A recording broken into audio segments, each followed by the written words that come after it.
अस्सलाम वालेकुम व्यूअर्स, उम्मीद है खैरियत से होंगे। चैप्टर नंबर 8 क्लास 9 का HTML CSS और जावास्क्रिप्ट चैप्टर पढ़ रहे हैं। उसमें टेबल कैसे क्रिएट करते हैं HTML में, ये आपको आउटपुट नज़र आ रही है। ये हमने अपनी HTML की लैंग्वेज के अंदर हमने इसको डिज़ाइन किया है। कैसे डिज़ाइन किया है वो भी हम आगे चल के वीडियो में दिखाते हैं। ये दो और साथ साथ मैं ये आपको बताऊंगी कि ये टेबल को हम पेज के सेंटर में कैसे लेके आए हैं। ये देखें, ये बाकी का कोड मेरा लेफ्ट साइड पे नज़र आ रहा है, लेकिन टेबल को जो है वो सेंटर में नज़र आ रहा है पेज के। तो ये किस तरह से आता है वो भी आपको बताऊंगी। दो फाइल्स मैंने खोली हुई हैं। ये मेरी जो है वो कोडिंग वाली विंडो है जहां मैंने कोड लिखा, और ये मेरी आउटपुट विंडो है HTML की, जहां मैंने इसका आउटपुट देखी और हमारा रिजल्ट इसके ऊपर शो हुआ। तो वीडियो में एंड तक हमारे साथ रहिएगा। चैनल पे नए हैं तो चैनल को सब्सक्राइब कर लें, बेल आइकन को ऑल नोटिफिकेशन पे सेट कर लें ताकि हर नई वीडियो आपको सबसे पहले मिले। तो स्टार्ट करते हैं जी आज की वीडियो। मैं ये टेबल यहाँ से जो है वो गायब करती हूँ ताकि आपको शुरू से बनाना सिखाऊं कि टेबल को किस तरीके से जो है वो डिजाइन किया जाता है। देखिए, मैंने इसको यहाँ से गायब कर दिया। हम आ जाते हैं अपनी कोडिंग वाली फाइल के अंदर। टेबल बनाने के लिए सबसे पहले जो टैग यूज होता है वो होता है टेबल का। आपको पता है एंगल ब्रैकेट के अंदर हम टेबल का टैग लगाएंगे और उसका एंडिंग जो टैग है वो है स्लैश टेबल। ऑलरेडी जैसे मैंने आपको बाकी की प्रीवियस वीडियोस में बताया हुआ है कि एंडिंग टैग में स्लैश लगता है। अगर आप नए हैं चैनल पे और सडनली आज के लेक्चर में आ गए हैं तो आप हमारी प्रीवियस तमाम की तमाम चैप्टर्स और उसकी वीडियोस जो हैं, प्रैक्टिकल्स जो हैं, एक्सरसाइजेस जो सॉल्व की हुई हैं, वो तमाम हमारे चैनल की play list 9th computer science and entrepreneurship 2025 वाली प्लेलिस्ट से आप देख सकते हैं। इसका लिंक मैं आपको एंड स्क्रीन पे भी दे दूंगी। और उसके लिए देखें जी, हमने टेबल का टैग यूज किया। अब टेबल हमारे इस टैग से बन तो जाएगा लेकिन हमें नजर नहीं आएगा। कैसे, मैं आपको दिखाती हूँ। सेव किया और ये मैंने रिफ्रेश किया तो देखें यहाँ पे कोई टेबल आपको नजर नहीं आया। क्यों नजर नहीं आया? क्योंकि आपको पता है टेबल के अंदर रोज एंड कॉलम्स होते हैं। तो जब तक हम उसके रोज एंड कॉलम्स नहीं बनाएंगे तो टेबल आपको नहीं नजर आएगा। अच्छा, अब आ जाते हैं सबसे पहले इसमें रो सबसे पहले बनती है। उसके लिए टैग यूज होता है TR का, ठीक है जी। और उसका एंडिंग टैग मैंने लगा दिया /TR, राइट। अब ये बन गई एक रो, ठीक हो गया, एक रो बन गई। अब इसको मैं दोबारा आपके सामने सेव करती हूँ और इधर से आके रिफ्रेश करती हूँ तो देखिए अभी भी नजर हमें नहीं आया, क्योंकि उसके अंदर हमने कोई डाटा अभी नहीं लिखा, ना ही हमने कोई कॉलम डिजाइन किया है।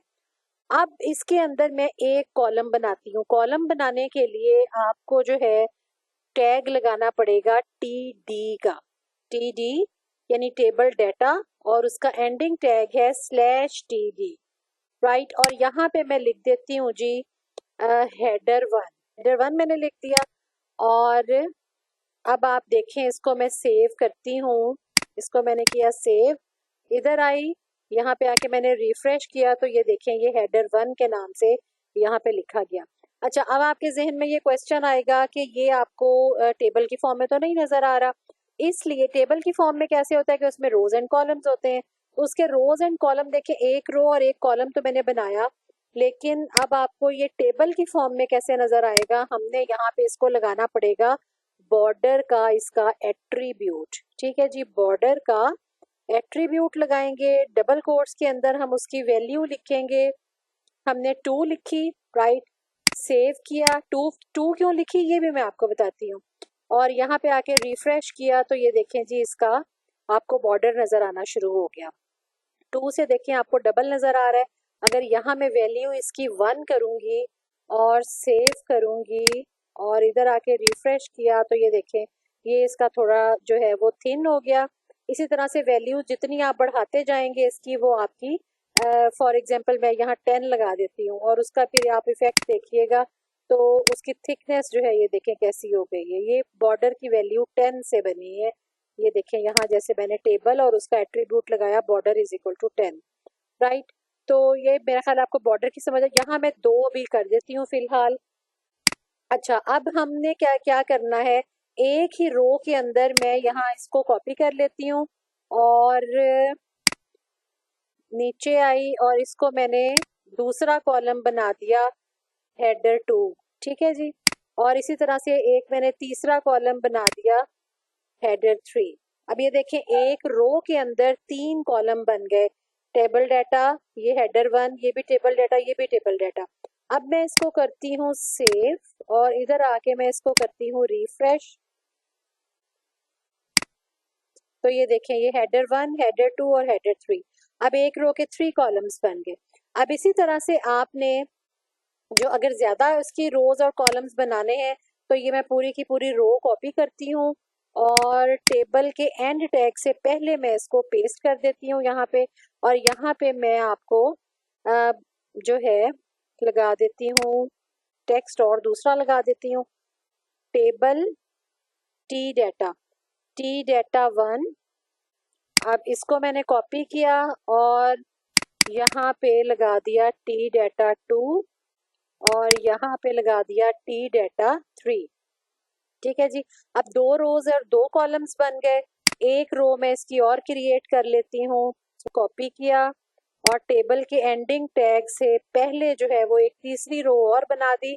तो यहाँ पे टेबल डाटा 3 तक हो गया था 4, नेक्स्ट हमने इसको किया 5 और नेक्स्ट हमने इसको किया 6। अब हमारी 3 रोज और क्या बन गई, कॉलम उसके बन गए 3-3। ये देखें 3 रोज और 3 कॉलम्स।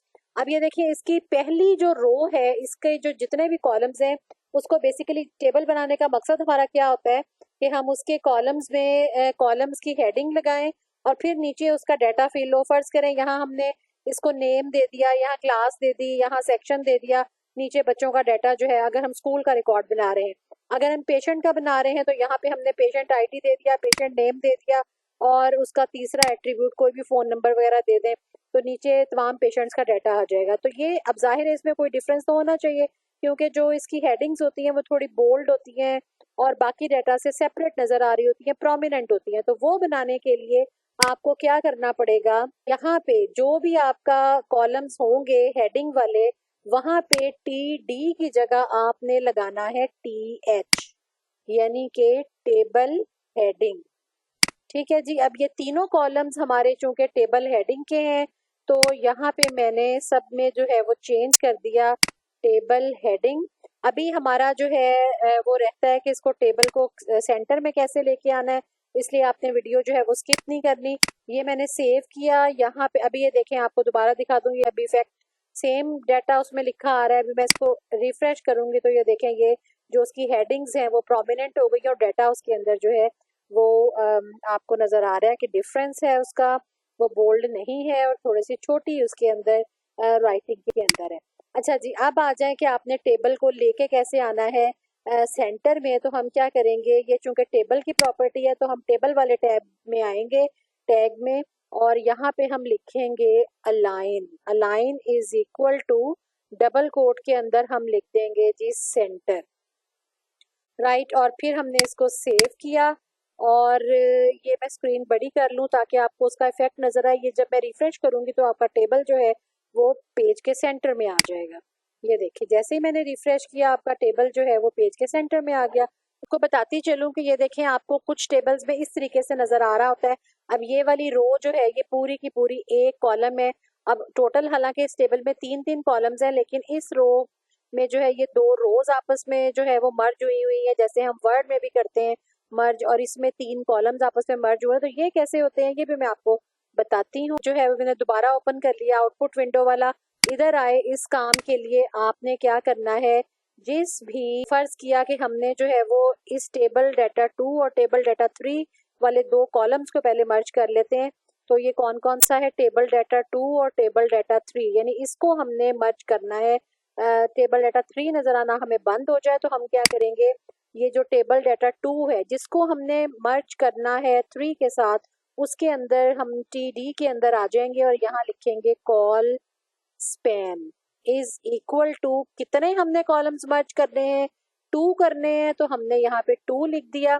अब ये जो है हमारा खत्म हो जाएगा, इसको मैंने डिलीट कर दिया और क्योंकि इसकी जरूरत नहीं रही, 2 कॉलम्स मर्ज हो गए। ये सेव किया, ये मैंने इसको रिफ्रेश किया तो देखें ये जो है आपका ये 2 कॉलम्स मर्ज हो गए, राइट। और इसी तरह से अगर आपने इन रोज को मर्ज करना है, ये जहाँ पे टेबल डाटा 1 और 4 लिखा हुआ है, तो उसके लिए आपको क्या करना पड़ेगा, टेबल डाटा 1 को स्पेंड हमने करना है ना, एक्सपेंड करना है, तो टेबल डाटा 1 इसके अंदर आ जाएंगे टीडी के अंदर, और यहाँ पे हम लिखेंगे जी रो स्पैन।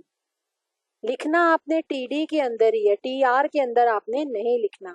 रो स्पैन 2 हमने करना है तो 2 कर देंगे, और ये हमने क्लोज किया और ये मैंने सेव किया, और यहाँ मैंने आउटपुट विंडो में आई, इसको मैंने रिफ्रेश किया तो ये देखें ये टेबल डाटा 1 और 2 ये जो दो रोज थी ये आपस में जो है वो मर्ज हो गई हैं।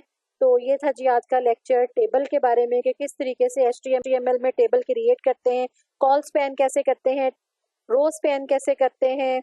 उसके अलावा आपने एक चीज नोट की होगी कि ये देखें ये उसने एक कॉलम आगे कर दी है, क्यों किया है, इसलिए कि हमने यहाँ से जो हमने तो इसको स्पैन कर दिया था रो स्पैन, लेकिन हमने यहाँ से जो है ये खत्म नहीं किया, क्योंकि ये कॉलम हमने उसके साथ मर्ज किया लेकिन हमने उसको यहाँ से खत्म नहीं किया, तो इसलिए वो उसको आगे ले गया।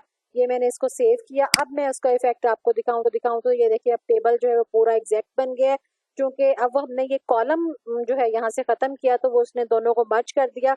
ये एक लॉजिकल बात है, लॉजिकल थिंकिंग है।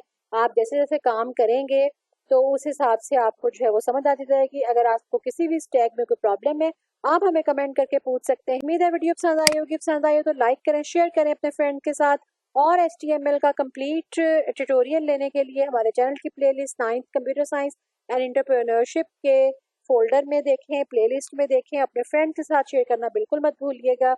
नेक्स्ट वीडियो तक अल्लाह हाफिज।